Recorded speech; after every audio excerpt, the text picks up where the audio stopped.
question sur le mémoire artistique qui fait l'objet d'un débat au sein des écoles d'art. Nous avons voulu avoir votre avis sur la question et pour aller droit au but, est-ce que vous pensez tout d'abord qu'il y a une nécessité de faire un mémoire en fin d'études en école d'art? Alors écoutez, moi je ne suis absolument pas spécialiste des écoles d'art, absolument pas. Donc c'est un point de vue totalement extérieur, la façon dont je ressens la chose. Je dirais que pour moi, il y a certainement une nécessité de faire un mémoire. Bon. Alors je peux essayer de le justifier, mais je ne crois pas que ça soit superflu. Autrement dit, qu'à la fin des études, il y a une création, puisque vous êtes dans une école d'art. Donc j'imagine que l'étudiant a soit la peinture, soit de la photographie, soit de la vidéo. Enfin, il y a une création qu'il présente, j'imagine. Mais je pense que soit comme document d'accompagnement, comme annexe, ou comme plus important, mémoire rendant compte d'un itinéraire ou explicitant sa pratique, je pense que ça n'est pas superflu, disons. Voilà. D'accord. Et un mémoire rendant compte d'un itinéraire, quelle forme pourrait-il prendre? Ah ben ça je ne sais pas. Là, il y a peut-être à inventer quelque chose de spécifique à l'école d'art, mais à expliquer, un peu comme quand un étudiant soutient son habilitation, par exemple, à l'université. Il y a toute une partie qui est consacrée à son développement, ce qu'il a fait, pourquoi il a eu l'idée. Bon, j'imagine, à l'école d'art, si on va vers la photographie, pourquoi le choix de la photo, comment ça s'est développé jusqu'à ces types de pratiques, jusqu'à l'œuvre qu'il va soumettre.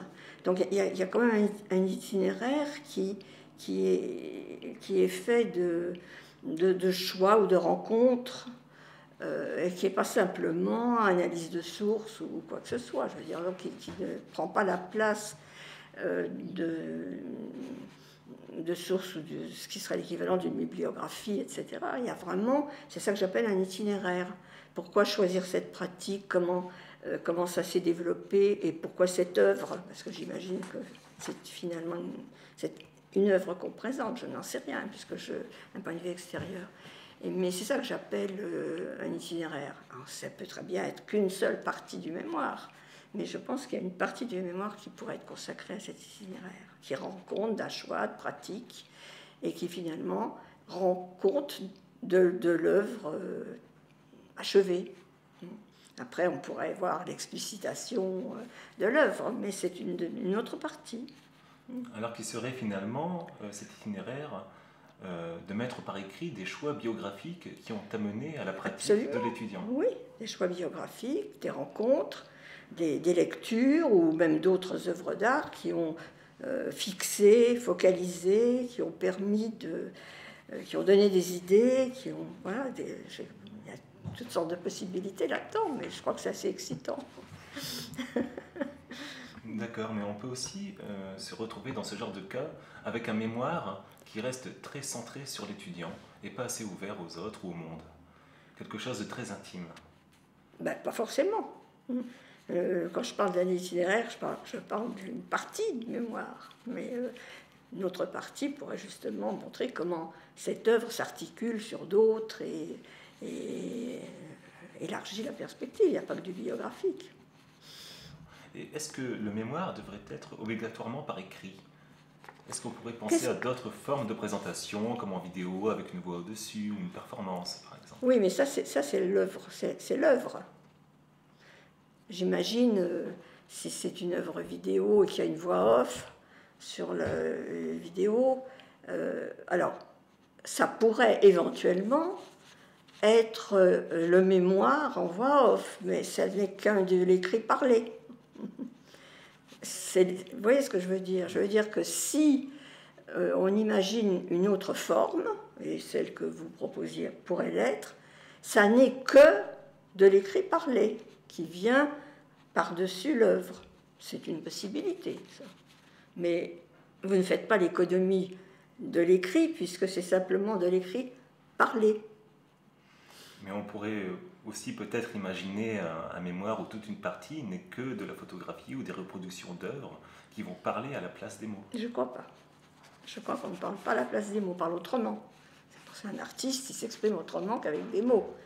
Mais pour ce qui est du mémoire, puisque c'est ça le problème, je crois qu'on ne peut pas en faire l'économie tout à fait. On ne pas, vous parlez autrement qu'avec des mots, vous ne parlez pas de la même façon. Donc le problème, c'est de savoir si les mots sont en trop. Bon. Et je ne crois pas.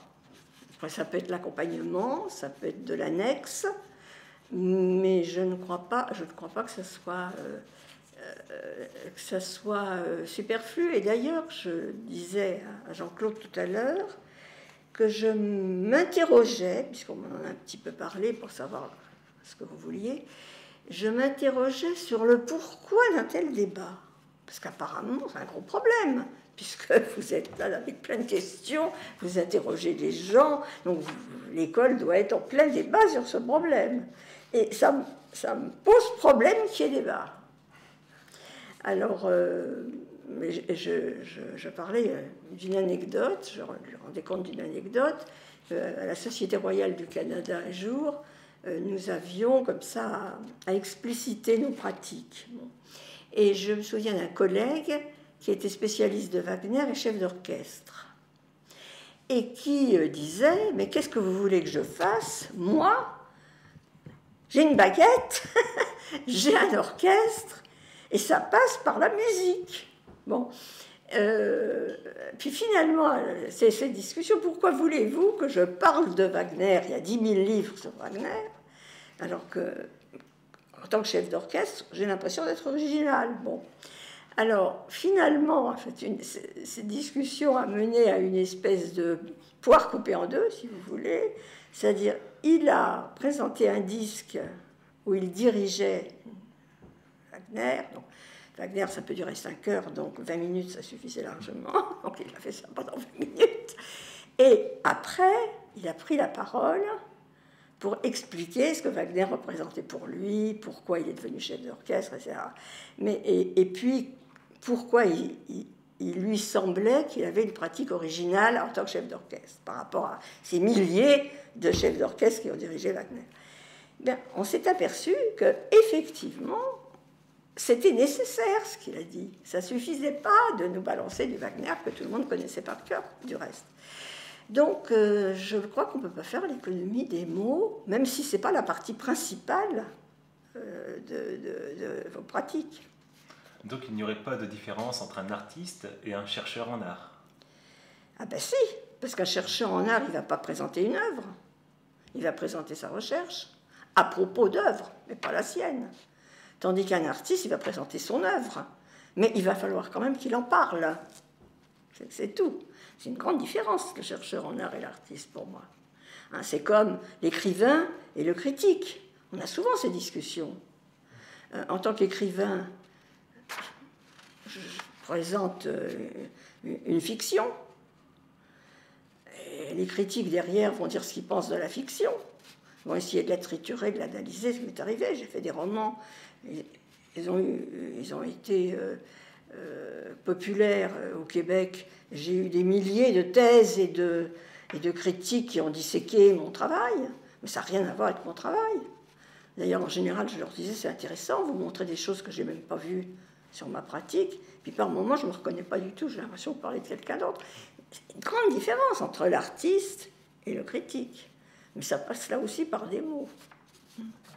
Alors, est-ce que l'artiste, ou ici en l'occurrence l'étudiant, devrait parler de son propre travail? Il n'est pas le seul à pouvoir en parler. Hein. Encore qu'il y a des artistes comme ça qui vous disent, écoutez, moi je sais ce que j'ai fait, hein, c'est moi l'artiste, vous pouvez raconter ce que vous voulez sur mon œuvre, je m'en fous, ça ne m'intéresse pas. J'en connais, il y a des écrivains aussi comme ça. Il n'est pas le seul à pouvoir parler de son travail, puisque une fois qu'il a livré son travail au public, il est public. Donc les gens peuvent le critiquer, l'analyser, le disséquer. Mais il a un certain point de vue sur son œuvre. Il a quand même le droit d'en parler.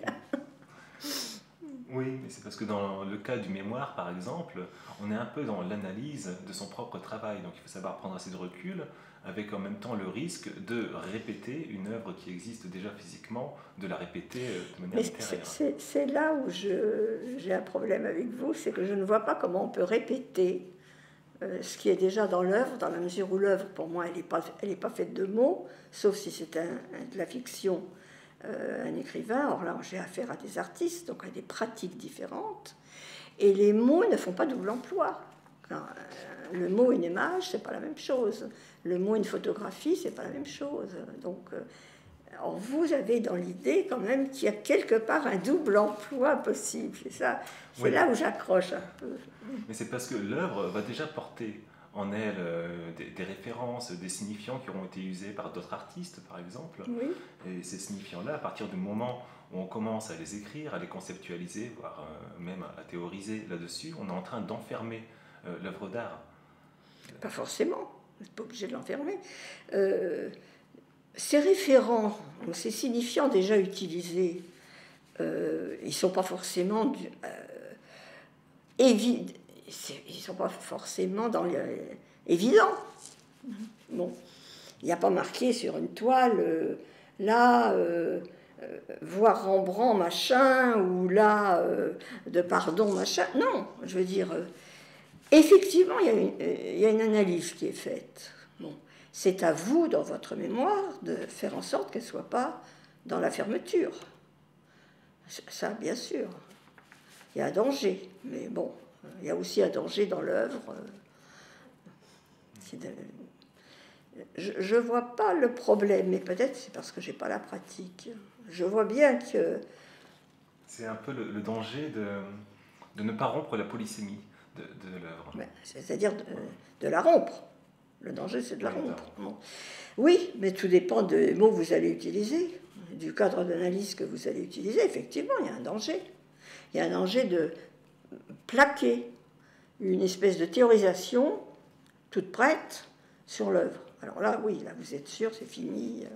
Donc, il faut trouver les mots, effectivement, dans le mémoire, qui, au contraire, vont accentuer la polysémie. Elles vont, soit les ambiguïtés, les choses qui ne sont pas définies, c'est à vous de les maintenir. Mais c'est tout le travail du mémoire, ça. Si vous postulez que du moment que c'est des mots, ça enferme, ben oui, votre compte est bon. C'est-à-dire, il faut refuser ça, puis comme vous ne pouvez pas le refuser, vous êtes pris avec un mémoire, il faut travailler au fait que éveiller, oui, il y a un danger, ça je suis d'accord avec vous, mais c'est tout le travail du mémoire, ça, d'éviter ce danger-là. Parce qu'on se retrouve aussi avec beaucoup d'étudiants étrangers oui. qui ont beaucoup de mal à pratiquer la langue française écrite et qui, eux, se retrouvent totalement perdus dans le mémoire. Oui, c'est un autre problème, ça. Oui. Bon. Qu'est-ce qu'on fait avec ça? Est-ce qu'ils ont le droit de le faire dans leur langue? Est-ce qu'avec un traducteur? Je ne sais pas, mais c'est un tout autre problème. Si vous me dites que les 3/4 de nos étudiants sont des étrangers qui ne peuvent pas faire un mémoire en langue française avec la finesse et justement ces problèmes de polysémie, là je suis totalement incompétente à savoir comment on résout ce problème. Mais oui, effectivement. Si on est admis à l'école en tant qu'étranger, c'est qu'on postule quand même que quelque part ils ont une maîtrise minimale. Ou est-ce que c'est en tant qu'artiste, on s'en fout et c'est seulement maintenant qu'on retrouve le problème? Ben oui, parce que c'est le problème du contrat de départ. Mais c'est un tout autre problème, ça, effectivement. On en revient peut-être aussi à une nécessité d'user d'autres moyens de l'écriture. Moi, je reviens à l'image, par exemple, qui pourrait parler dans une mesure restreinte tout de même. Oui, mais pour moi, il n'y a aucune commune mesure entre l'image et le texte. Donc l'un ne peut pas être le substitut de l'autre. C'est une autre œuvre qu'on produit quand on produit une image. Elle reste du langage. C'est pas évident, c'est du langage au niveau métaphorique. Tout est langage. Bon, tout est langage. Il y a des spécificités, mais le langage avec les mots, la langue, et le langage avec les mots, le discours, la création, la fiction, enfin tout ce qui, ça n'a pas d'équivalent en images. On produit autre chose quand on produit des images. C'est un grand problème, hein, parce que moi je fais beaucoup de livres sur les villes. Je travaille énormément avec le cinéma. Et mes livres, c'est du texte.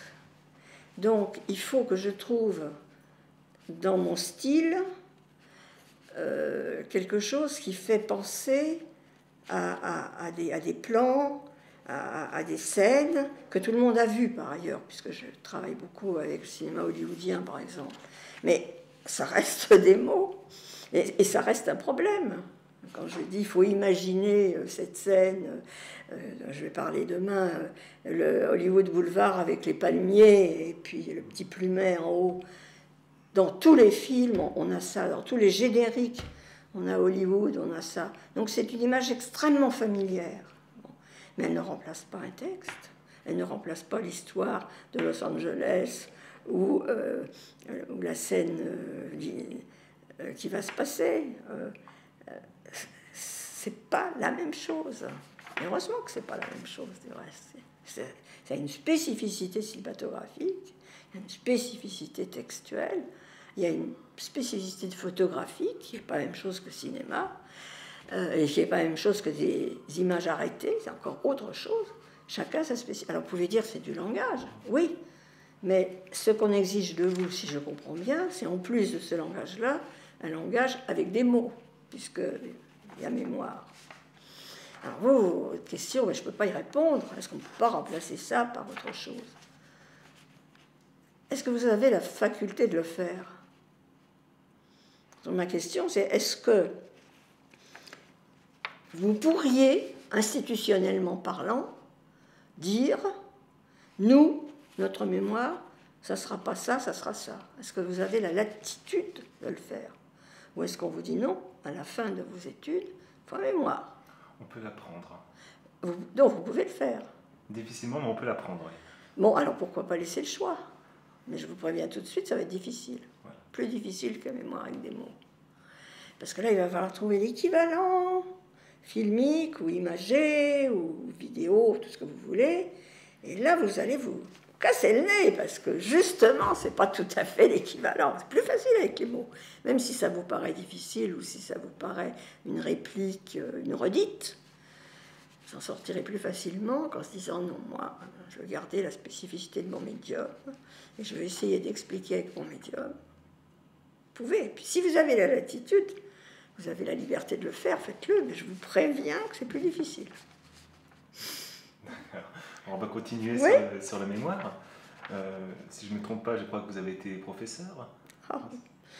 Pendant des siècles. Pendant des siècles. Vous avez eu à suivre aussi des mémoires? Ah ben bien sûr.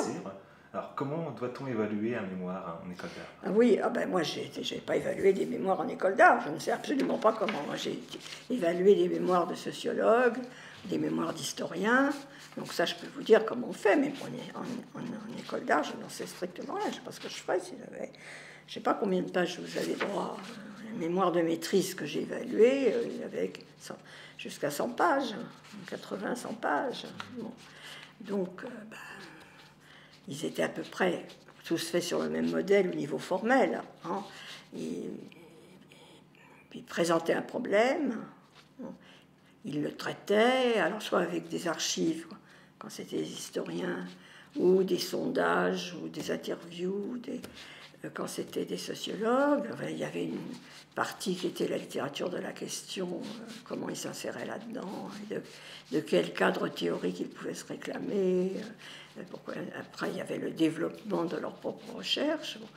Et puis, il y avait une conclusion, et puis 20 pages de bibliographie à la fin. Enfin, bon, j'exagère en disant qu'ils n'étaient pas tous comme ça, mais en gros, on retrouvait toujours la façon dont l'étudiant s'arrimait à la littérature du sujet, donc montrer qu'il avait lu dans le domaine, le cadre théorique dont il se réclamait, le type de recherche qu'il avait effectué, à partir de quelles sources, et la critique des sources, les interviews, les sondages, comment ils avaient fait ça, et puis bon, le développement de ce qu'ils avaient trouvé, ce qui restait à faire en conclusion. En école d'art, j'ai aucune idée de comment ça peut se... Mais j'imagine qu'il y a des équivalents. des équivalents de comment on est dans la discipline ou dans le type de pratique qui est la sienne, quel type de spécificité, d'originalité, quel créneau on se taille là-dedans. Enfin, j'imagine qu'il y a des équivalents, mais je ne pourrais pas évaluer quelque chose. C'est pas ma partie, mais je l'ai fait pendant des siècles en histoire et en sociologie, ou en littérature éventuellement, oui, aussi. Et nous avons en école d'art, à la fin, pour l'obtention du diplôme, nous passons devant un jury pour présenter nos pièces et nos productions. Oui. Cependant, avant, nous avons aussi une soutenance de mémoire. Est-il judicieux de faire une soutenance alors qu'elle va peut-être se dérouler au moment de la présentation des pièces? J'en sais rien, parce que je ne sais pas comment vous marchez, mais moi je ferai ça en même temps. C'est-à-dire, je montrerai les pièces au moment de la soutenance et pas après. C'est compliqué, votre histoire. Il y a une soutenance qui prépare, en somme, la présentation de l'œuvre. C'est-à-dire que nous avons un mémoire. Oui, après dont on parle. Oui, sert un peu à comprendre comment on est arrivé à l'élaboration du mémoire. Oui. Et après, il y a la présentation avec les pièces dont le mémoire porte aussi. Oui, bon, c'est un peu compliqué parce que je crois que ça pourrait être fait en même temps. Mais disons que c'est ça, voilà. Le mémoire est fait pour expliquer ce que vous avez voulu faire, et ce que vous avez fait, et comment vous l'avez fait. Et l'œuvre sera la preuve de ce que vous avez raconté dans le mémoire, était bien là pour arriver à la présentation de l'œuvre. Bon. D'accord. Et qui devrait juger alors ce passage du DNSEP, qui est notre diplôme de fin d'année? Parce que nous avons un jury qui est constitué d'artistes et de théoriciens, avec un ou une présidente doctorant. Alors, y a-t-il une prédominance à donner à l'artiste qui va juger les futurs artistes, ou alors aux théoriciens? Je crois qu'il n'y a pas de prédominance à donner, c'est bien qu'ils soient ensemble, mais je ne crois pas, non, il ne faudrait surtout pas donner la prédominance aux théoriciens, mais qu'ils soient là, c'est bien, mais je crois qu'il doit y avoir une équivalence, c'est-à-dire l'artiste est aussi important que le théoricien n'est pas plus important que l'artiste. C'est des vieux problèmes, vous savez, hein. Il n'y a pas qu'en histoire d'art que ça se pose. Pourquoi pas aux théoriciens? Parce que, pour les raisons que vous aviez dites tout à l'heure, le théoricien risque de fermer la polysémie, d'être plus entier sur le cadre théorique et moins dans l'indéfinition, alors que l'artiste, par définition, va être dans l'indéfinition quand même quelque part. Donc, mais c'était vieux problème. On a la même chose avec les écrivains et les critiques, exactement le même problème. Dans un jury en littérature, dans le département de littérature, quand c'est œuvre créative, parce que mais quand c'est des apprentis écrivains qui présentent, par exemple, une nouvelle, bon, ils ont aussi un jury avec un écrivain, un théoricien. Il ne faut pas que le théoricien prenne toute la place, jamais, même s'il est important. D'accord, on va continuer. Que faire du mémoire après le diplôme? Ça peut être le point de départ d'un travail plus ample, ça peut être le point de départ d'un livre, ça peut être... c'est une étape dans une carrière. C'est quelque chose qui va compter. Non, je ne crois pas que ce soit du temps perdu, si vous voulez aller par là. Non, mais je ne sais pas comment ça se passe chez vous quand vous avez été... Nous, les mémoires sont très rarement publiés. Ils sont des points de départ de quelque chose. D'ailleurs, très souvent, ça se termine par... il faudrait faire un doctorat. C'est pas la même chose à partir de là. Donc, c'est la première démarche, première étape franchie, avec succès, hein, de quelque chose qui va être plus ample et qui mènera à quelque chose... C'est les premières armes, la mémoire. Donc c'est très rare qu'on ait un Einstein sur pattes comme ça. Donc c'est un démarrage de quelque chose. Et là, ça pourrait être pareil. Et est-ce qu'ils sont stockés ou gardés, accessibles pour les autres? Oui. Les mémoires, quand ils sont dans une université, ils sont à la bibliothèque de l'université. Oui. Alors ils sont numérisés maintenant, mais ils sont tout à fait transmissibles. Et, oui. D'ailleurs, on renvoie, quand il y en a de très bons mémoires, on dit aux étudiants, ça serait bien d'aller voir, d'avoir accès à aller voir la bibliothèque, mais je crois que maintenant on peut même de l'ordinateur, quand on est étudiant à l'université, l'obtenir. Oui, bien sûr, ils sont stockés, ils sont pas... Bien sûr. Très bien. Écoutez, je pense qu'on a fait le tour de toutes les questions. Oui, alors je suis désolée, parce que n'étant pas spécialiste de votre école d'art, je ne pouvais que transposer dans les choses que je connais, c'est pas tout à fait... C'est ce qui nous intéresse. D'accord. Merci beaucoup. Ben, je vous en prie.